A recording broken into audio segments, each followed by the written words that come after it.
In the continuation of the lecture on the origins of the Federal Reserve System and financial stability concerns, I would like to say a few words about the New York Clearinghouse in the 19th century.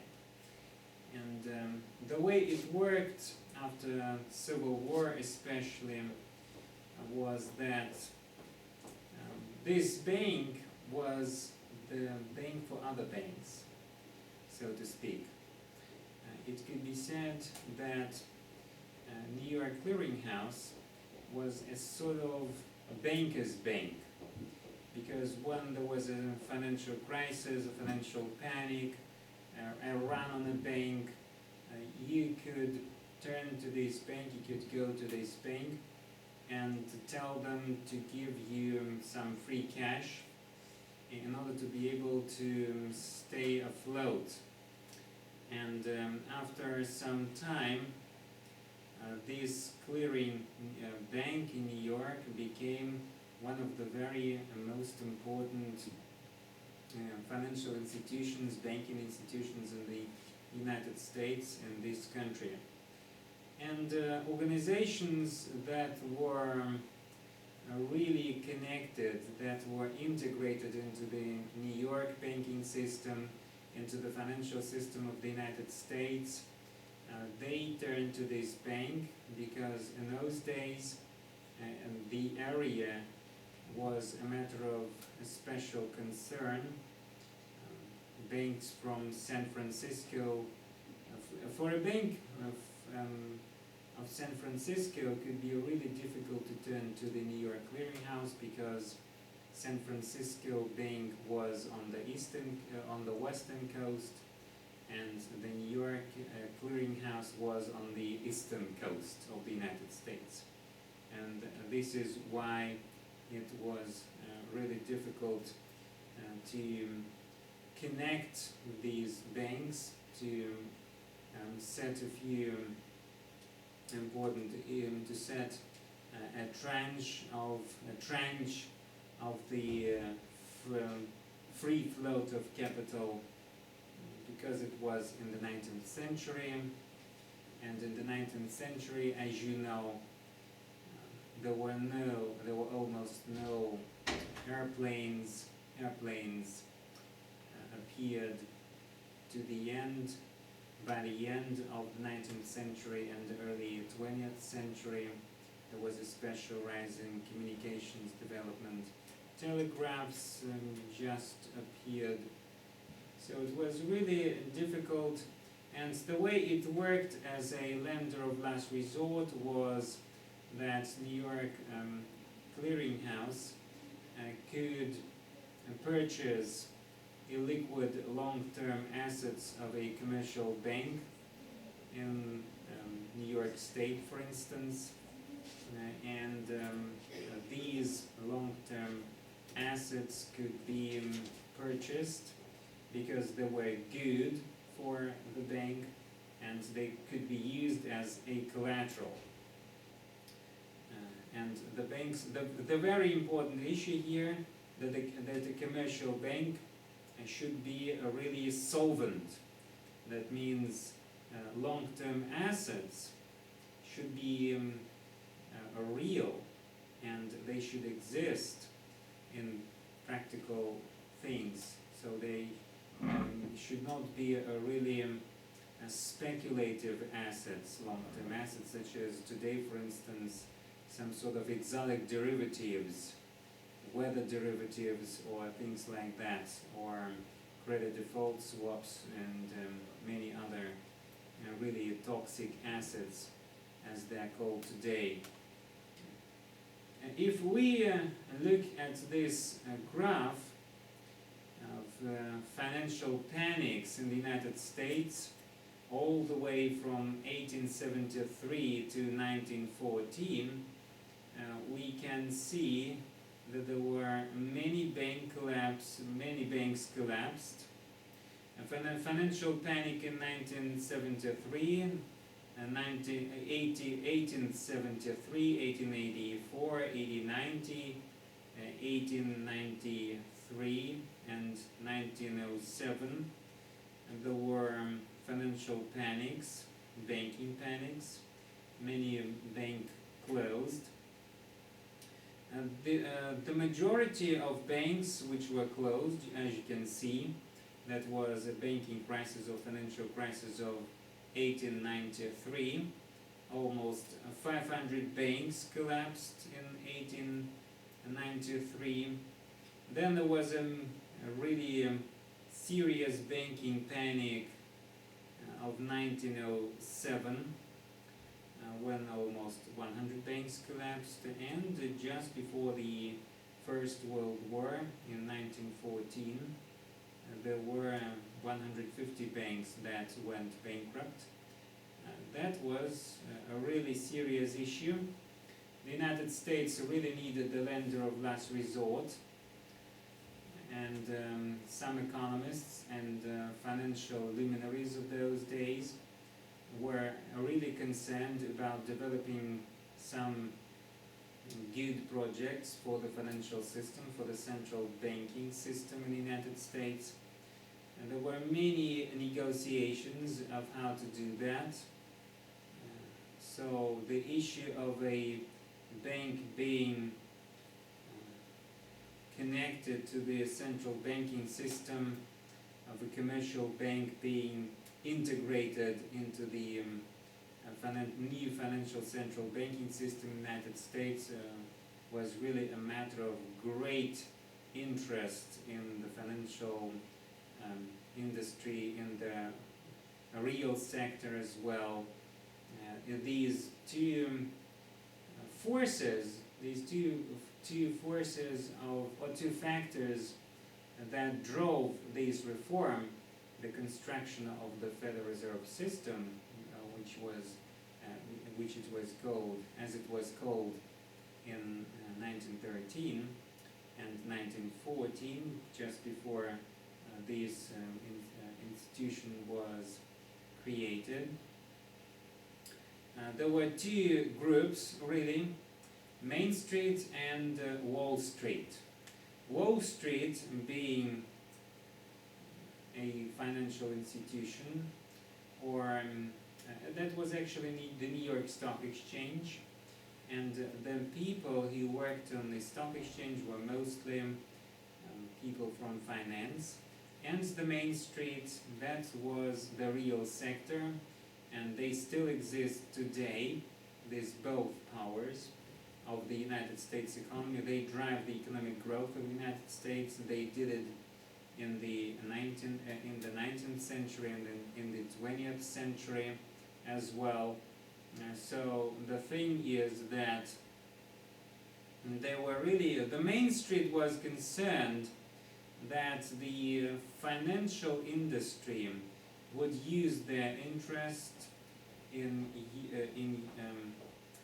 would take advantage of their interests, and the real sector would really suffer after creating the central bank. They said that they did not need a new financial institution that would control the money supply, because the control of money supply could lead to some really harsh control of interest rates, and the Main Street, the entrepreneurs, the corporations really were dependent on the credit and loans, so they did not want the system to be created. And also financial people from the Wall Street also did not want to this system, because they were working on the New York Stock Exchange. They did not want some external control. They did not want outsiders, because they thought this new financial institution, this monetary institution, would lead to some difficulties in the economy with some sort of control. And control is always limiting the situation in the markets. It does not allow entrepreneurs, it does not allow traders, hedgers, and other speculators to do their job. They are expected to do their business individually, which is really a matter of concern for them. So that they could be able to speculate on the currency market, on the foreign exchange market, to trade one currency against the other, or shares. And there was a financial boom before 1929. There was a financial boom and economic growth as well. Credit was cheap.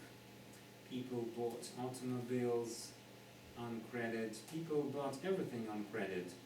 The new economy was created, actually, was being created at the time, and this economy could be still called today a financial economy or finance economy. That was really a system that allowed the United States to become the creditor for the whole world, the donor of capital for the whole world, especially for the European countries during the First World War, World War I. And the system worked really effectively. There were financial panics and financial crises, but still they were not so special. They were not so they were damaging, of course, and this was the reason why the banking system, the central banking system, should be created. The next issue, which I would like to say a few words about this, the second issue, the origins of the Federal Reserve. This is economic stability concerns and the gold standard. The issue of the gold standard is that in those days there existed the gold standard. There was the gold standard. Countries were on the gold standard. Many countries in the world, such as Great Britain. First of all, we're talking about the really powerful states, such as the Great Britain, the United Kingdom, the United States, Germany, France. Russia was also a really developed country in that way. Russia introduced the gold standard in 1897. Great Britain introduced it a little bit earlier, in the early 19th century. Then there was the United States. Germany introduced it by the end of the 19th century as well.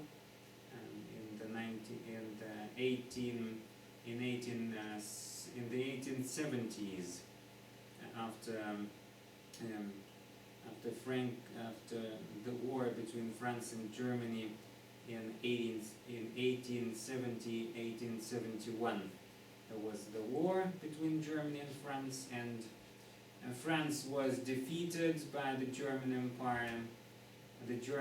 Germany became a German Empire. Prussia became the German Empire because it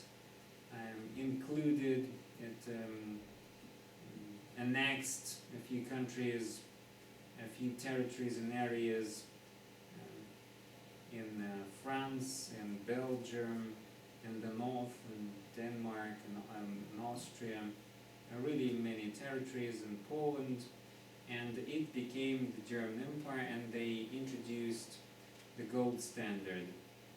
Actually, the gold standard sets really inflexible rules for the monetary supply, because each currency was redeemable in gold. It was backed by gold, and if you, for example, if you have a banknote saying, for example, that you could just take this banknote and you could go to a local bank of the system of any bank, and you could exchange this banknote for a piece of gold. a gold bar, a gold bullion, and things like that. And each and every currency was connected or was backed by the gold bullion, by the gold reserves of the state, of the issuer of these banknotes. The problems with the gold standard which occurred after that, the gold standard is actually half efficient working system. Of course, it sometimes it means stability, but it means stability in the long run. Gold standard keeps money stable, keeps inflation stable in the long periods of time. Over decades, prices stay stable. But in the short term, in the short run, so to speak, there were many difficulties with the gold standard.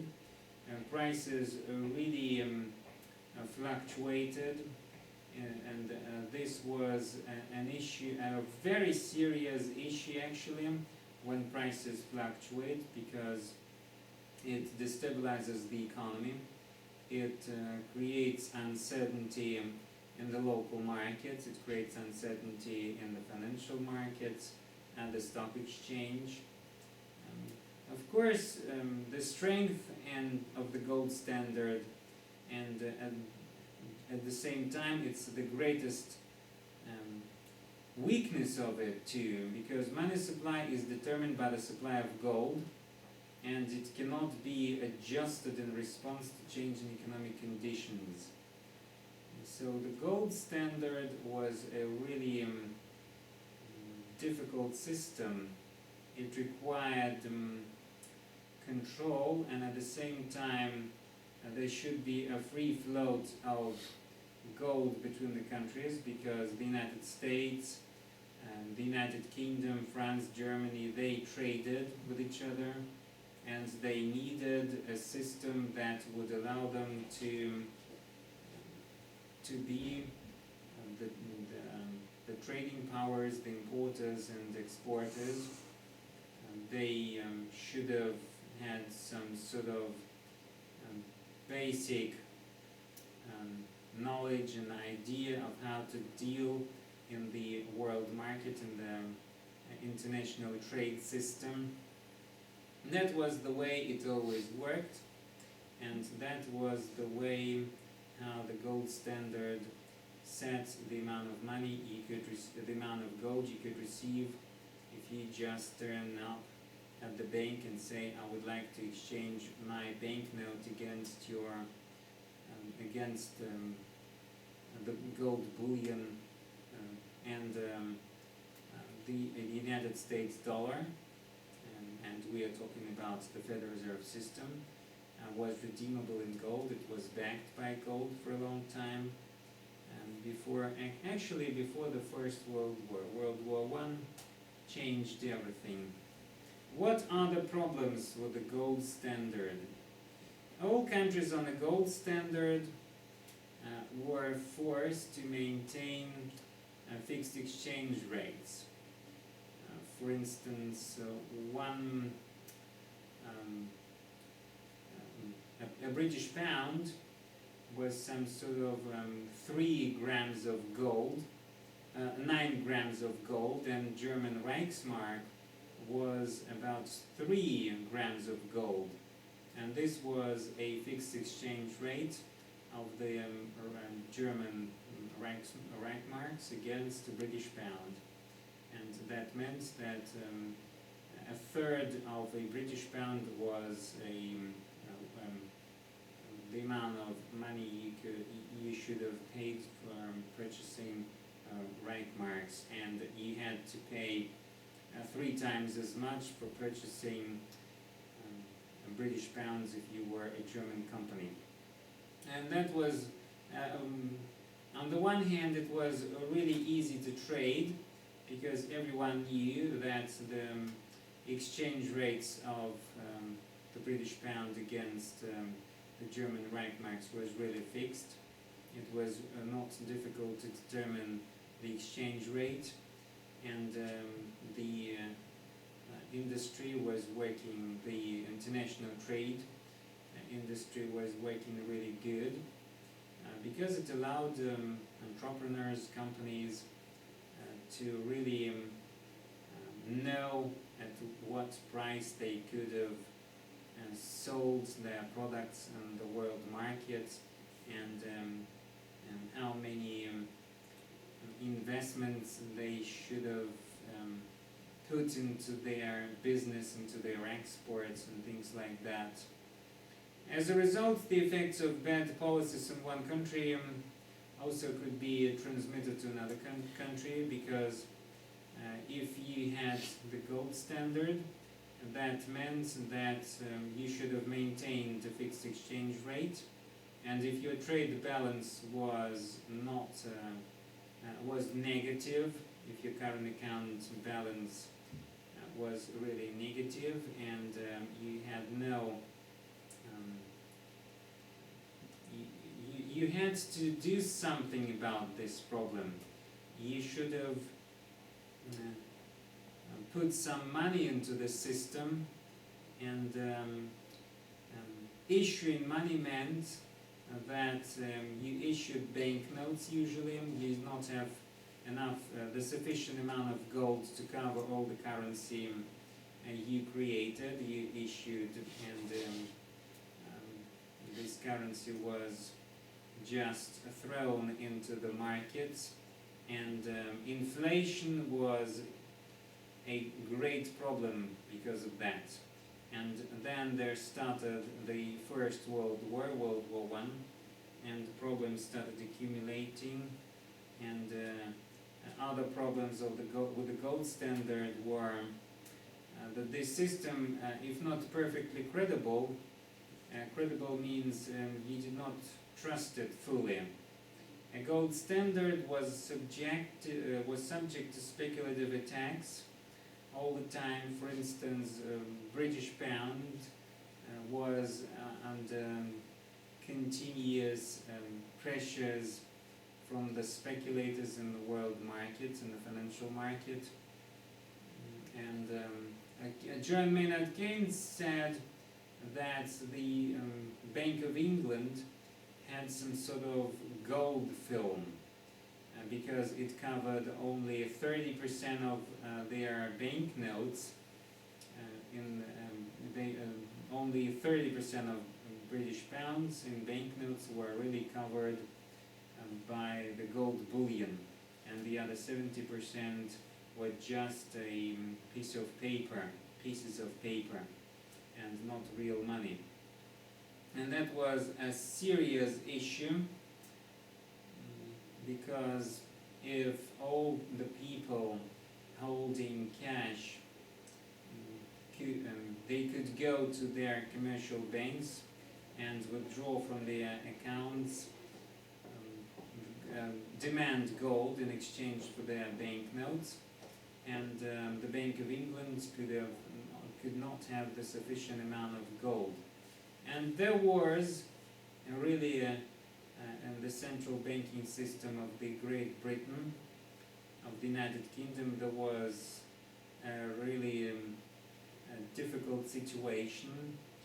The people really turned up at the local banks. They queued in front of the largest and major financial institutions in the United Kingdom, and they demanded to give them back their gold which they purchased, and they wanted their currencies, their banknotes, to be exchanged for the real money, which was again gold.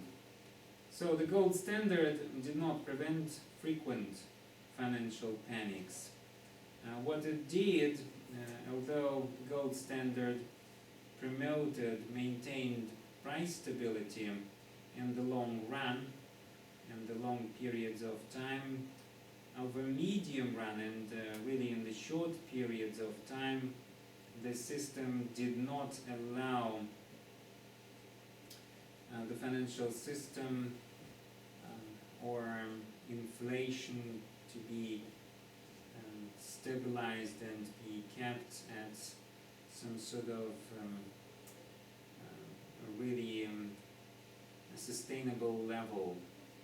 The inflation rates were rising and falling, and it destabilized the real sector, it destabilized the system of loans. Companies did not want to make loans, to take loans from the banks, and they actually, maybe they wanted to take loans, but they were not allowed. Banks did not trust these corporations, and sometimes, especially if they were on the brink of collapse or they were insolvent, and there were problems to really understand how they could get a sort of trench, a free float of capital in order to ensure the stability of the system. And like I said, before World War I, there was no central bank in the United States, and that was a real problem for the US economy because being on a gold standard, the United States financial industry was dependent on these fluctuations of prices, and the currency supply as well. There was a matter of control, the issue of controlling the money supply, which was difficult to do. And some two issues also, or two concerns for the banking system for entrepreneurs and companies was inflation and deflation. Because inflation is when prices are rising, and deflation is when prices are decreasing. When prices are rising, actually, this is not so bad. If they rise, for instance, 2 to 3% a year, it's okay. It's a normal situation, 2 to 3% a year inflation, or CPI index, consumer CPI, consumer price index, or inflation of 2 to 3% was normal, a normal situation for any economy, because it drove profits up. Companies received profits in the short term especially. But when inflation starts to increase up to 10% or more, 20%, it became a real problem for the economy, because it was galloping all the time. Each year prices went up at the rate of something like 10 to 20%. The situation really was damaging for the main street. But some economists say that deflation is even a much more serious problem for the economy, for the real economy, for the main street, because prices dropped, prices decreased, and when prices are decreasing, entrepreneurs do not receive profits at all.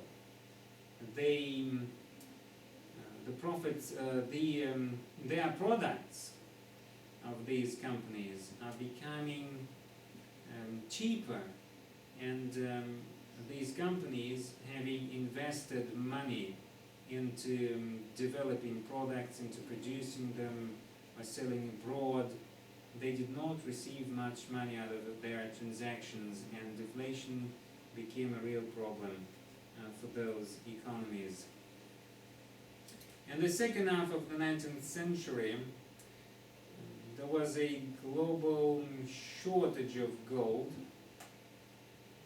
because the amount of trade being done, the amount of goods being exported and imported in the world was increasing from year to year, and you needed more and more money to cover these export and import transactions between the countries.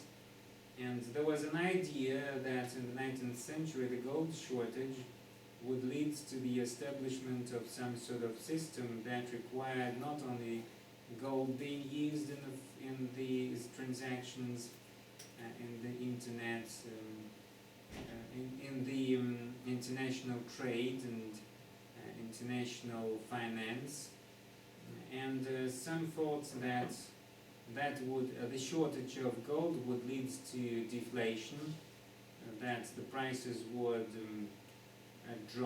would be dropping all the time. And William Jennings Bryan, a three-time Democratic candidate for the president in 1896, 1900 and 1908, he actually maintained this idea.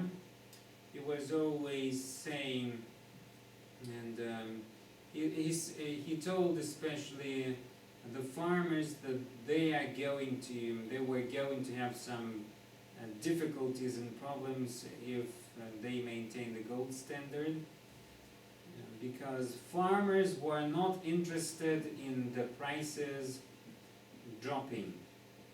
They were interested in inflation, a moderate inflation rate, this sort of 2 to 3% a year. That was okay, because when they sold their crops, for instance, or their capital or live cattle at the agricultural market, they were really concerned about prices, and they were always on loans. They were taking loans to do their business, to organize farms. Actually, it was a difficulty not only today but also in the past, because agricultural workers and farmers were really dependent and are still dependent today on climate issues, on the global warming and things like that today. And in those days there were also really harsh climate conditions, because your crops could be spoiled because of poor weather, it could be spoiled because of droughts, and it could be damaged by the fire. And if prices dropped in the agricultural markets, then the profits of these farms also dropped, and they went bankrupt because they were on they borrowed money from commercial banks, and they needed to give those money back to the commercial bank. And William Jennings Bryan, promoted this idea of introducing a more flexible system that would allow the exchange rates of the currencies of the United States dollar or British pounds to fluctuate more freely and be more flexible after that. He also ran for the president on a platform of modifying the gold standard. He said, you may see this citation, this quote, "You shall not press down upon the brow of labor this crown of thorns, you shall not crucify mankind upon a cross of gold." That was his idea, some sort of really Christian idea, so to speak, a really adaptation of Christian ideas in finance. He was a bright politician. He was an orator actually, and he developed this idea of modifying the gold standard. He wanted to add to the money supply some amounts of silver or other precious metals that could be used as currency. because there was really a shortage of gold, and gold is still today in a really short supply. The production of gold, the extraction of gold is a serious matter. Geological works, extraction, these are really expensive investments. You should invest much money into developing, into finding and extracting gold, and then taking it to some places where it was, where coins were created or issued out of these gold bullion, and the gold they did find in the fields in South Africa. So the gold standard was a real problem. Milton Friedman once said that a Nobel laureate in economics, Milton Friedman, he promoted the idea of free markets in the Chicago University. Chicago University is known for their ideas about the free market system, the invisible hand of Adam Smith, and things like that. Laissez-faire, laissez-passer, they said. They were part of this economic idea that markets should be free and flexible. And he said that the gold standard is when you have to dig gold out of one place and take it to another place and keep it and try to save it from the robbers. Many issues actually arose from the gold standard, because the gold coins and gold bullion could be stolen. Central banks or just local banks could be robbed of gold, and you could be left out of gold. And you watch these Western films, these American movies, when cars drove in the Wild West, and some sort of bandits, some sort of robbers stole gold from those banking institutions because they had to carry this gold from one place to another, and it was a difficult situation. So you really needed the institution, or an institution that would keep all that gold in one place, and so that nobody could steal it, so that it could be a really some sort of economic and financial stabilizer, and not some sort of asset that could be moved from one place to another. Talking about the establishment of the Federal Reserve, I like this painting. Actually, this is a painting by the artist Wilbur G. Kurtz, Sr. It shows President Woodrow Wilson signing the Federal Reserve Act. That was actually in this. You could see this painting at the Presidential Library at Staunton, Virginia.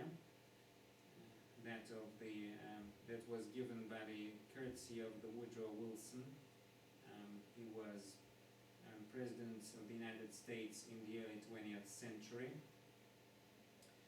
This project, actually the Federal Reserve System was established in 1914.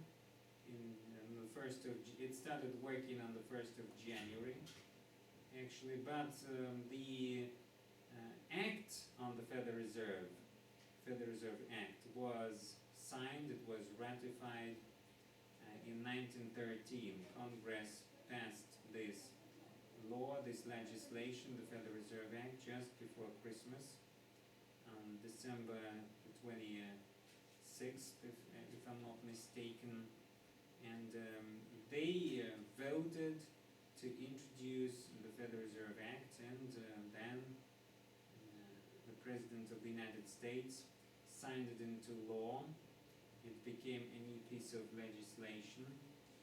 The Federal Reserve Act called on the Fed to serve as a lender of last resort, and it required the management of the gold standard to avoid sharp swings in interest rates.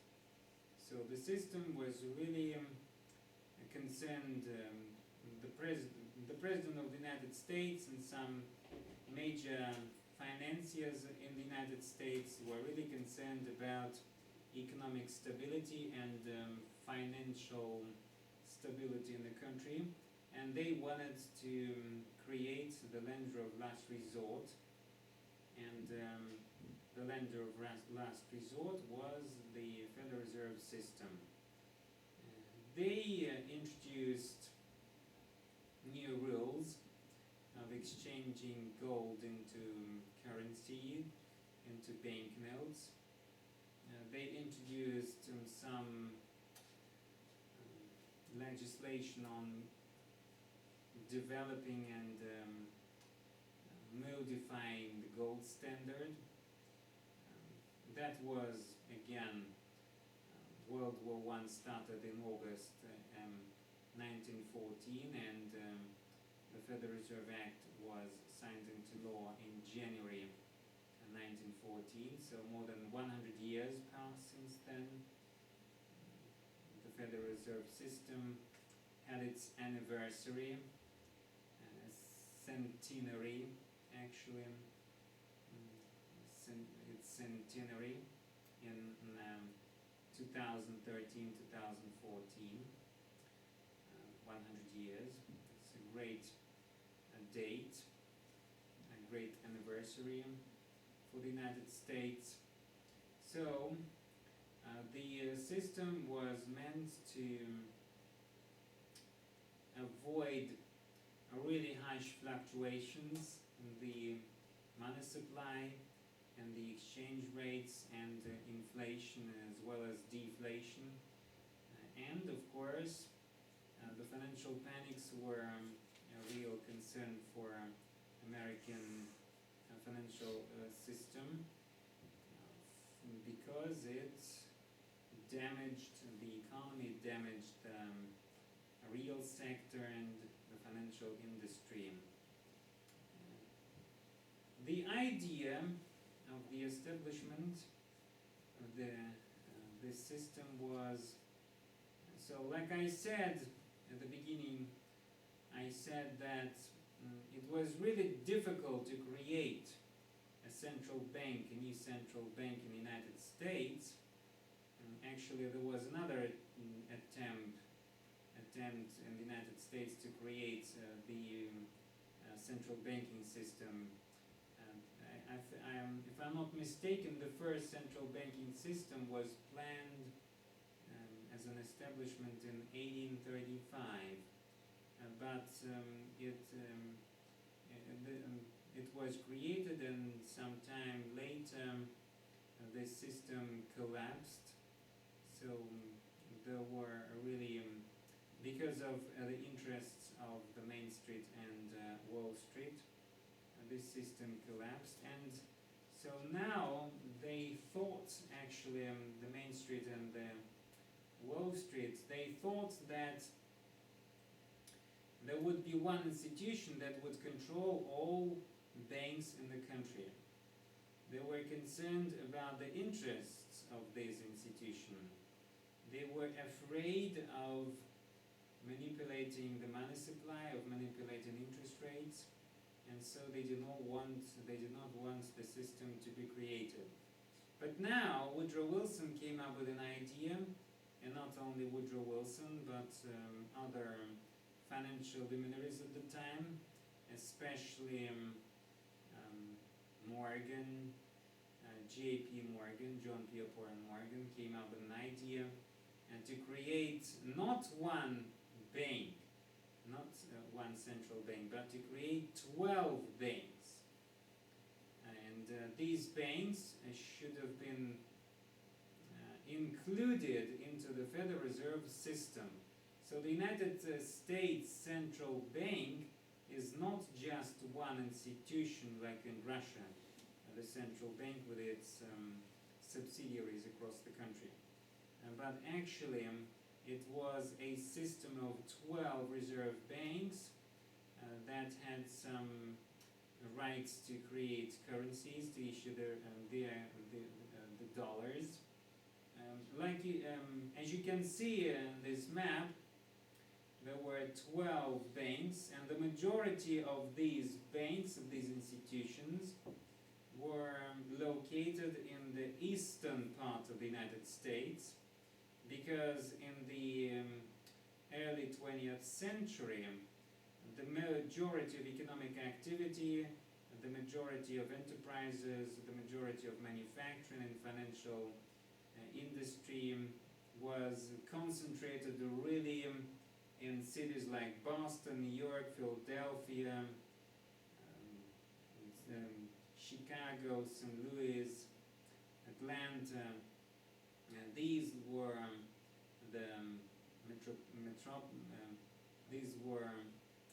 the mega cities, the cities where the majority of economic activity was concentrated.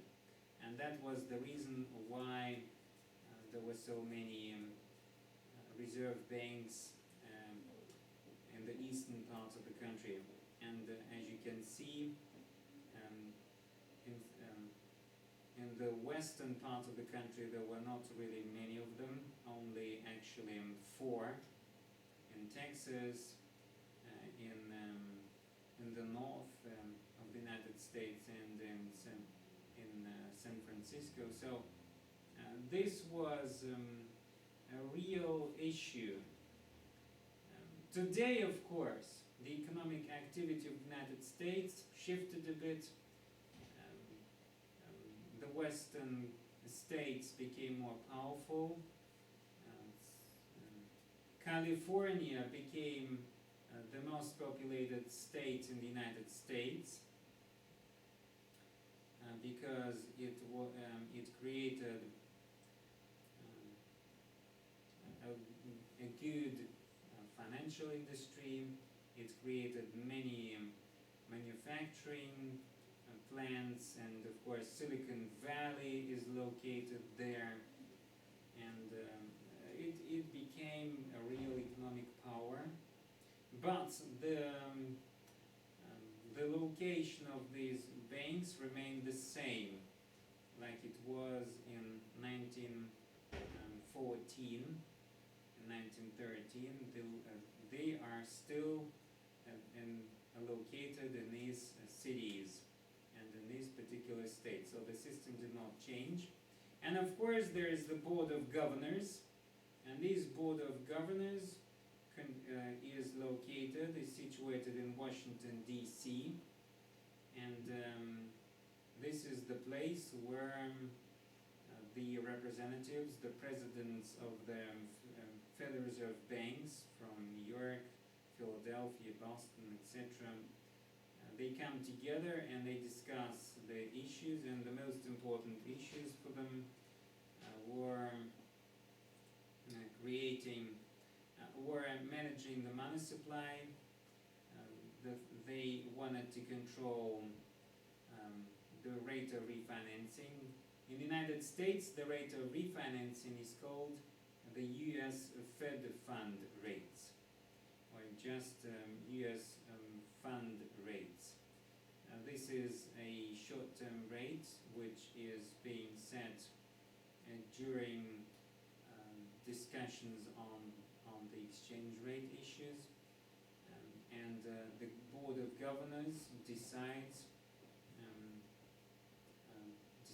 about takes a decision what kind of interest rates, what kind of rates are going to be introduced for the short term. And this is the time, the 1920s then was the period after the creation of the Federal Reserve System. Really many banks banks and many financiers at the time and many politicians thought that this system was going to be a financial and economic stabilizer, and this system was created, and everyone thought that now this system was a proper mechanism to make economy more stable, to stabilize prices, inflation, and things like that. And that was a period of great prosperity, actually. The 1920s, like they are called, the Roaring 20s. I think this is a cover from the Life magazine. This magazine does not exist anymore. There is no such magazine in the United States anymore. I think that's Charleston, the dancing, the modern dance at the time. It was called Charleston.